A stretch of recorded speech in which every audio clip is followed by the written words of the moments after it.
माँ की ममता। सोनपुर नाम का एक गांव था। वहाँ के लोग एक दूसरे से मिलजुल कर रहते थे। उस गांव में एक औरत रहती थी और उसका एक छोटा सा बेटा भी था। वह अपने बेटे से बहुत प्यार करती थी। उसे एक पल भी अपने आँखों से दूर नहीं जाने देती थी। एक दिन वह घर के कामों में बहुत ज़्यादा व्यस्त हो गई थी और उसका बेटा बाहर खेल रहा था। खेलते-खेलते उसे पता नहीं चला और दूसरे गांव में चला गया। जब उसकी माँ घर से बाहर निकल कर देखी तो उसे कहीं दिखाई नहीं दे रहा था।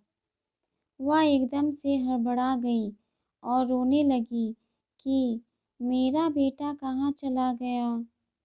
उसे खोजने निकल गई। खोजते-खोजते वह एक गांव में गई। वहां जाकर देख रही थी कि उसके बेटे को एक औरत ने पकड़ कर रखी है। ये उसके सामने गई और बोली, बहन ये मेरा लड़का है, मुझे दे दो। तो झट से दूसरी औरत ने बोली कि नहीं तो मेरा लड़का है। और दोनों औरत आपस में झगड़ा करने लगी।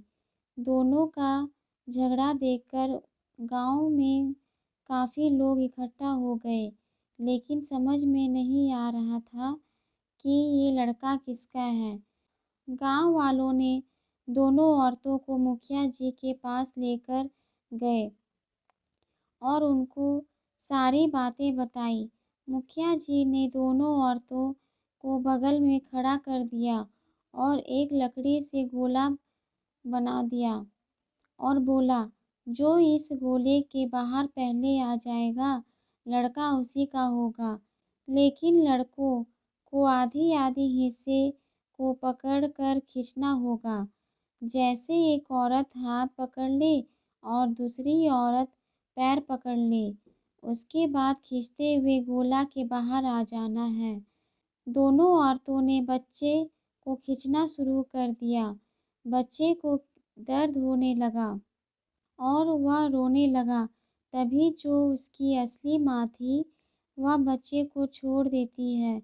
तभी जो दूसरी औरत थी, वह बच्चे को लेकर गोले से बाहर निकल जाती है और मुखिया जी से कहने लगती है कि देखिए, यह मेरा बच्चा है, मैं इसे गोले से बाहर लेकर आई हूँ।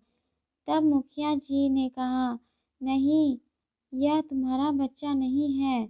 अगर तुम्हारा बच्चा होता तो तुम इसके साथ इतना अत्याचार नहीं करती, इसलिए तुम्हारा बच्चा नहीं है। सारांश, माँ की ममता।